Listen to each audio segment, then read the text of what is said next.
Hello every one. ഇന്ന് ഞങ്ങൾ ഈ പോകുന്നത് ഒരു എക്സാമിനാണ് ഗൈസ്. രാവിലെ എണീറ്റ് ബസ് സ്റ്റോപ്പിൽ വരെ ഞങ്ങൾ പോയിരുന്ന് പഠിച്ച്. ബിക്കോസ് അവർ രണ്ടുപേരും വരാൻ കുറച്ച് ലേറ്റ് ആയിരുന്നു ഗൈസ്. ബസ് വന്നിട്ടില്ല. അതുകൊണ്ട് ഞങ്ങൾ ബസ് സ്റ്റോപ്പിൽ വരെ കുത്തിയിരുന്ന് പഠിച്ചതൊന്നും ഓർമ്മയില്ലായിരുന്നു. അയ്യോ, ഇന്നലെ പഠിച്ചൊക്കെ റിവൈസ് ചെയ്യുമായിരുന്നു ഗൈസ്. അയ്യോ ഗൈസ്, എല്ലാം മറന്നുപോയി, പഠിച്ചതൊക്കെ മറന്നുപോയി ഗൈസ്. ഓ ഗോഡ്, ഇങ്ങനെ നിങ്ങൾക്ക് തോന്നാറുണ്ടോ? പക്ഷെ കുഴപ്പമില്ല കേട്ടോ. ക്വസ്റ്റ്യൻ പേപ്പർ കാണുമ്പോൾ എല്ലാം ഓർമ്മ വന്നോളും. അപ്പോഴത്തേക്കും ബസ് വന്നു, ബസ്സിൽ അവരുണ്ടായിരുന്നു. എന്നിട്ട് ഞങ്ങൾ ബസ്സിൽ കയറി പോകാൻ തുടങ്ങി ഗൈസ്. തൃശ്ശൂരാണ് നമുക്ക് എക്സാം ഉണ്ടായിരുന്നത്. അപ്പോഴാണ് ഓർത്ത് ഗൈസ് ഹോൾ ടിക്കറ്റ് എടുത്തിട്ടില്ല. അടിപൊളിയായില്ലേ? ഹോൾ ടിക്കറ്റ് ഇല്ലാണ്ടാണോ എക്സാമിന് പോണേ എന്നും പറഞ്ഞ് പോയി ഹോൾ ടിക്കറ്റ് എടുത്തു. കോട്ടയത്തിരുന്ന് നോക്കണ്ട ഗൈസ്. ബസ്സിലിരുന്ന് ഉറക്കം വന്നതുകൊണ്ടാണ് ഞങ്ങൾ ഇങ്ങനെ പോകുന്നത്. എക്സാമിന് പോയിട്ട് ഉറങ്ങുമോ എന്നുള്ള ഡൗട്ടൊക്കെ ഉണ്ടായിരുന്നു. പക്ഷെ കുഴപ്പമൊന്നും ഉണ്ടായിരുന്നില്ല ഗൈസ്. അങ്ങനെ ഞങ്ങൾ അവസാനം പോയി കോളേജെത്തി. നമ്മളുടെ കേരളവർമ്മ കോളേജിലാണ് എക്സാം ഉണ്ടായിരുന്നത്. എന്നിട്ട് അവിടെ പോയിരുന്ന് വീണ്ടും ഞങ്ങൾ പഠിച്ചു ഗൈസ്. ഈ പഠിക്കുന്നതൊക്കെ വരണേ എന്നുള്ളത് മാത്രമായിരുന്നു ഒരു തോന്നലുണ്ടായിരുന്നത്. വെറുതെ വേസ്റ്റായി പോയില്ലേ അല്ലെങ്കിൽ. അപ്പോഴേക്കും ഞങ്ങൾക്ക് വിശന്നു.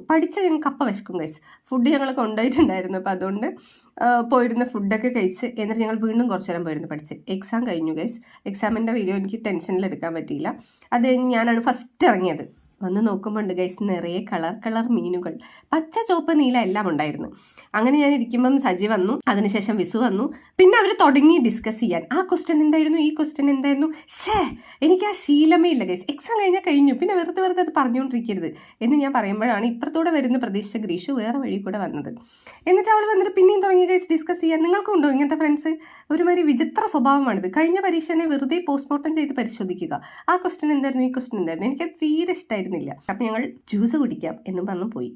അവരൊക്കെ എന്താണ്ടൊക്കെ കഴിച്ച് ഞാൻ എപ്പോഴത്തെയും പോലെ വെരി സിമ്പിൾ തണ്ണിമത്തൻ ജ്യൂസ് അതാണ് നമുക്ക് പറ്റുള്ളൂ ഗൈസ്. എന്നിട്ട് വീണ്ടും ബസ് കയറി ഞങ്ങൾ യാത്ര ചെയ്തതിന് തന്നെ വയ്യാണ്ടേ. പിന്നെ ഞങ്ങൾ യാത്ര ചെയ്ത് ദൂരല്ലേ, എത്തണ്ടേ. ഇങ്ങനെ അവരത്തൊക്കെ ടാറ്റ പറഞ്ഞിറങ്ങിയപ്പോഴത്തേക്ക് ഞങ്ങൾക്ക് വീണ്ടും വിശന്നു ഗൈസ്. വിശന്ന് പണ്ടാറിറങ്ങിയപ്പോൾ ഞങ്ങൾ പോയി ഒരു ബിരിയാണി കഴിച്ച്. എന്നിട്ട് ഞാൻ വീട്ടിൽ പിന്നെ നമ്മുടെ സ്ഥിരം ആൾക്കാർ വെയിറ്റ് ചെയ്തിരിക്കുന്നുണ്ടായിരുന്നു ഗൈസ്. അപ്പോൾ അത്രയൊക്കെ ഉള്ളൂ. ടാറ്റാ.